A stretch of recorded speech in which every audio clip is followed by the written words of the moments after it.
वफाकी हुकूमत ने तहरीक लब्बैक पाकिस्तान TLP पर पाबंदी की मंजूरी दे दी। वजारत दाखिला को फौरी कार्रवाई के अहकाम जारी कर दिए गए। वफाकी काबीना के एलामिया के मुताबिक TLP दहशत गर्दी और पुरतशद्दुद कार्रवाइयों में मुलव्वस है। पुरतशद्दुद मुजाहरों के बाद हुकूमत पंजाब ने तंजीम पर पाबंदी की सिफारिश की थी। वज़ीर-ए-आज़म शहबाज शरीफ ने सनती और ज़रई शोबे को 3 साल के लिए रियायती नरखों पर इजाफी बिजली देने का ऐलान किया है। रियायती नर्ख 22.98 रुपये फ़ी यूनिट होंगे, जो नवंबर 2025 से अक्टूबर 2028 तक लागू रहेंगे। वज़ीर-ए-आज़म ने कहा कि इस रियायती बिजली का बोझ घरेलू सार्फिन या किसी दूसरे शोबे पर नहीं डाला जाएगा। Army chief field marshal Asim Munir ने मिस्र के वज़ीर दिफ़ा जनरल अब्दुल मजीद और मिस्री अफवाज के chief of staff lieutenant general Ahmed Khalifa Fathy से मुलाकातें की। मुलाकातों में इलाकाई सलामती की सूरत हाल और दो तरफ़ा दिफाई ताउन पर तबादला ख्याल किया गया। बरतानवी वज़ीर-ए-आज़म सर कीयर स्टारमर ने मुस्लिम कम्यूनिटी और मसाजिद को नफरत अंगेज़ हमलों से महफूज रखने के लिए 10 मिलियन पाउंड की इजाफी फंडिंग का ऐलान किया है। उनका कहना था कि किसी भी कम्यूनिटी पर हमला दरअसल पूरी कौम और बर्दाश्त के कल्चर पर हमला है। इस फंड से बरतानिया की मुस्लिम बरादरी को तहफ़्फ़ुज़ और एतमाद का एहसास मिलेगा। वफाकी वज़ीर तवानाई अवैस लगारी ने इंकशाफ किया है कि पाकिस्तान में 7000 मेगावाट से ज़ायद फालतू बिजली मौजूद थी, लेकिन इसे बेचने की इजाज़त नहीं दी जा रही थी। अब यह बिजली सन्नत और ज़राअत के शोबे को कम नरखों पर फराम की जाएगी। ज़रई शोबे के लिए फ़ी यूनिट कीमत 38 रुपये से कम करके 22.98 रुपये और सनती शोबे के लिए 34 रुपये से कम करके 22.98 रुपये कर दी गई है। वज़ीर ने उम्मीद ज़ाहिर की कि इस इक़दाम से मईशत में बेहतरी आएगी। बैनुल-अक़वामी मालियाती फ़ंड IMF ने वफाकी हुकूमत के गंदम की कम अज़ कम इमदादी कीमत मुकर्रर करने पर एतराज़ उठाया है। वज़ारत खुराक को लिखे गए ख़त में गंदम पॉलिसी की तफसीलात तलब की गई हैं। वज़ारत खुराक ने वज़ाहत दी कि IMF का एतराज़ गलत फहमी का नतीजा है, क्योंकि इमदादी कीमत मुकर्रर नहीं की गई बल्कि दरामदी गंदम की लागत का तखमीना लगाया गया है, जो कराची और मुल्तान पहुँचने के अखराजात समेत 3500 रुपये फ़ी मन बनता है। ज़राए के मुताबिक IMF के एतराज़ात वज़ीर-ए-आज़म हाउस के साथ भी शेयर किए गए हैं। वज़ीर आला खैबर पख्तूनख्वा सोहेल अफरीदी ने बुलेट प्रूफ गाड़ियों के नाक़िस होने से मुतालिक अपने बयान पर कायम रहते हुए कहा कि सूबे को दी जाने वाली गाड़ियाँ सेकेंड हैंड थीं। रावलपिंडी में मीडिया से गुफ्तगू करते हुए उन्होंने कहा कि खैबर पख्तूनख्वा पुलिस इतनी कमज़ोर नहीं कि इसे पुरानी और नकारा गाड़ियाँ दी जाएँ। सूबाई हुकूमत पुलिस को नई बुलेट प्रूफ गाड़ियाँ फराम कर रही है। वज़ीर आला खैबर पख्तूनख्वा ने फोर्स कमांडर्स FC इजलास जल्द बुलाने का मुतालबा भी किया है।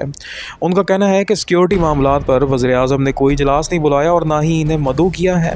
सरकारी ज़राए के मुताबिक खैबर पख्तूनख्वा पुलिस को बुलेट प्रूफ गाड़ियों की कमी का सामना है। सूबे के पास इस वक्त सिर्फ 18 बुलेट प्रूफ गाड़ियाँ मौजूद हैं, जबकि पुलिस अफसरान को मज़ीद 22 गाड़ियाँ फराम करने की सिफारिश की गई है।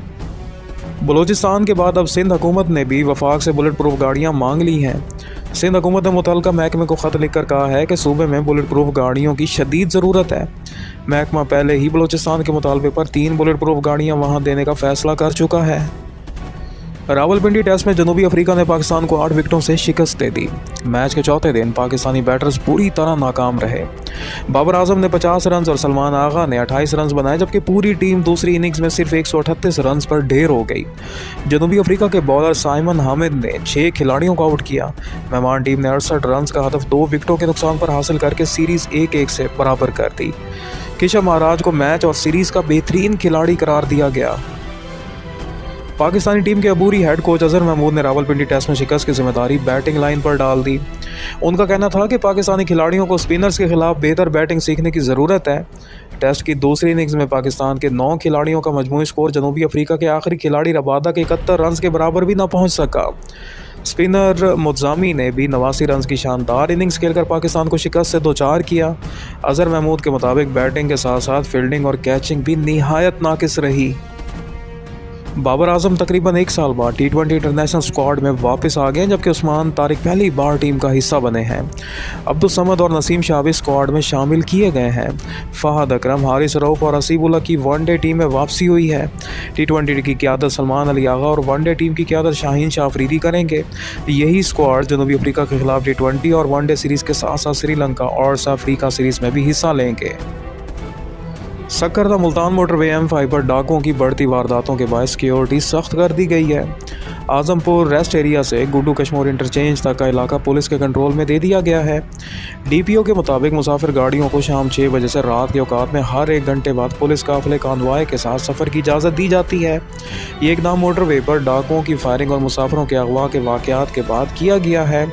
रात के पंजाब पुलिस का काफिला सिंध की हदूद में मुसाफिर गाड़ियों को छोड़ देता है, ताहम वहाँ से सिंध पुलिस की जानिब से नया काफिला फराहम भी नहीं किया जाता। SSP अनवर कैथरान के मुताबिक सिंध में दाखिले के बाद गोडकी से सक्कर तक मोटरवे सफ़र महफूज है। गुडू इंटरचेंज से सक्कर तक पुलिस की मुश्तरका गश्त जारी रहती है ताकि मुसाफिरों को तहफ़्फ़ुज़ फराहम किया जा सके। वज़ीर दाखिला सिंध कच्चे के इलाकों में डाकुओं के खिलाफ जारी ऑपरेशन मज़ीद तेज़ करने की हिदायत दी है। सिंध रीजन में अमन अमान से मुतल्लिक़ इजलास में उन्होंने कहा कि पुलिस तमाम इलाकों में इंटेलिजेंस की बुनियाद पर टारगेटेड कार्रवाइयाँ करे। उनका कहना था कि अमन दुश्मन अनासिर के खिलाफ ज़ीरो टॉलरेंस पॉलिसी पर सख्ती से अमल किया जाएगा। उन्होंने कहा कि सिंध के तमाम इलाके जराइम से पाक बनाने तक चैन से नहीं बैठेंगे। गुज़श्ता रोज़ सिंध हुकूमत की नई पॉलिसी के बाद कच्चे के इलाके के 72 डाकुओं ने हथियार डाल दिए थे। अफगान ट्रांजिट ट्रेड की बहाली का मरहलावार तरीक़ाकार जारी कर दिया गया है। इब्तदाई तौर पर चमन के रास्ते ट्रांजिट ट्रेड बहाल की जाएगी। पहले मरले में वो 9 गाड़ियाँ क्लियर की जाएंगी जो फ्रेंडशिप गेट बंद होने पर वापस भिजवाई गई थी। दूसरे मरले में नेशनल लॉजिस्टिक्स सेल NLC से वापस 74 गाड़ियों का अमल मुकम्मल किया जाएगा, जबकि तीसरे मरले में हॉल्टिंग यार्ड की 217 गाड़ियों को सरहद पार करने की इजाज़त दी जाएगी। डायरेक्टोरेट ऑफ ट्रांजिट ट्रेड के नोटिफिकेशन के मुताबिक वापस आने वाली गाड़ियों की सख्त मॉनिटरिंग की जाएगी।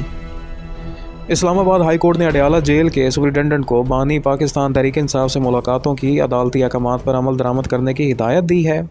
अदालत ने कहा कि सलमान अकरम राजा की फराहम करदा फहरिस्त में शामिल अफराद को बानी PTI इमरान खान से मुलाकात की इजाज़त दी जाए। Chief justice Sarfaraz Dogar, justice Arbab Mahmood Tahir और जस्टिस आज़म खान पर मुश्तमिल बेंच ने फैसला सुनाया। वाज़ेह रहे कि हाई कोर्ट के लार्जर बेंच ने पहले ही SOPs के मुताबिक बानी PTI इमरान खान से जेल में मुलाकातों की इजाज़त देने का हुक्म दिया था। वज़ीर आला खैबर पख्तूनख्वा सुहेल अफरीदी को आज भी बानी PTI इमरान खान से मुलाकात की इजाज़त नहीं मिल सकी। वो बग़ैर मुलाकात किए अडयाला जेल से वापस रवाना हो गए। मीडिया से गुफ्तगू करते हुए उन्होंने कहा कि अदालती हुक्म के बावजूद इन्हें अपने कायल से मिलने नहीं दिया गया। उनका कहना था कि वो रहनुमाई के लिए मुलाकात के ख्वाह हैं और अब अवाम की अदालत से रुजू करेंगे। उन्होंने मज़ीद कहा कि सूबाई काबीना की तश्कील का फैसला बानी PTI इमरान खान से मुलाकात के बाद ही किया जाएगा। वजारत पैदावार के ज़राए के मुताबिक मुल्क में गोश्त, मटन, बीफ, चिकन और अंडों की बरामद पर कुछ अरसे के लिए पाबंदी लगाने की तजवीज़ ज़ेर गौर है। ज़राए के मुताबिक हालिया सैलाब के बाइस ज़राअत और लाइव स्टॉक के शोबे पूरी तरह मुतासिर हुए हैं, जिसके बाद ये कदम अवामी ज़रूरत के पेश नज़र तजवीज़ किया जा रहा है। मुल्क के मुख्तलिफ शहरों में बकरे के गोश्त की कीमत 2500 से 3000 रुपये फ़ी किलो तक पहुँच गई है। सरकारी नरखनामे के मुताबिक गाय के गोश्त की कीमत 800 रुपये जबकि बकरे के गोश्त की 1600 रुपये फ़ी किलो मुकर्रर है। माहिरीन का कहना है कि अगर गोश्त की बरामद पर पाबंदी आयद की गई तो मटन, बीफ और मुर्गी के नरखों में कमी का इम्कान है। ज़राए के मुताबिक के इलेक्ट्रिक के बिजली टैरिफ में कमी का बराह रास्त फ़ायदा सार्फिन की बजाय वफाकी हुकूमत को होगा। इस फैसले से हुकूमत को 14 अरब रुपए की बचत मुतवक्का है। के इलेक्ट्रिक को सालाना 125 अरब रुपए से ज़ायद की सब्सिडी दी जा रही थी, जो अब कम होकर 11 अरब 78 करोड़ रह जाएगी।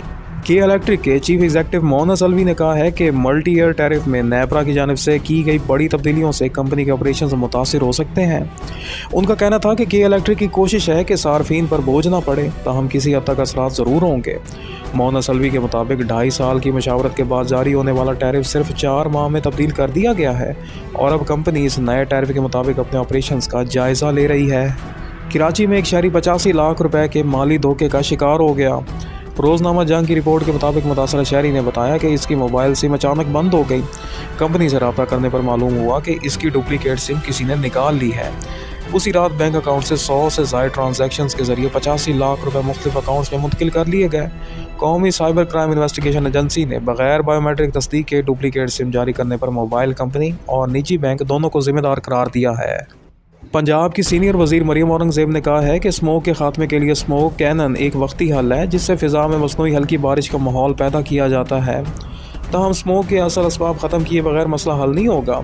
उन्होंने कहा कि जब तक अवाम अपनी आदत नहीं बदलेंगे, एयर क्वालिटी बेहतर नहीं हो सकती। मरियम औरंगज़ेब ने मज़ीद ख़बरदार किया कि मशरक़ी हवाओं के निज़ाम अब भी मौजूद हैं, इसलिए सरहद पार फसलों की आग से आइंदा दिनों में स्मोक मज़ीद बढ़ने का इम्कान है। Tense scenes unfolded in Chicago's Little Village neighborhood as federal immigration agents clashed with crowds near the intersection of 26th and Sacramento. Police were called in to assist with crowd control close to Cook County Jail. Footage showed immigration agents in black SUVs surrounded by angry residents. One person was seen opening a car door of a moving vehicle, while another 3 objects at the agents. The SUVs eventually sped away as tensions continued to rise.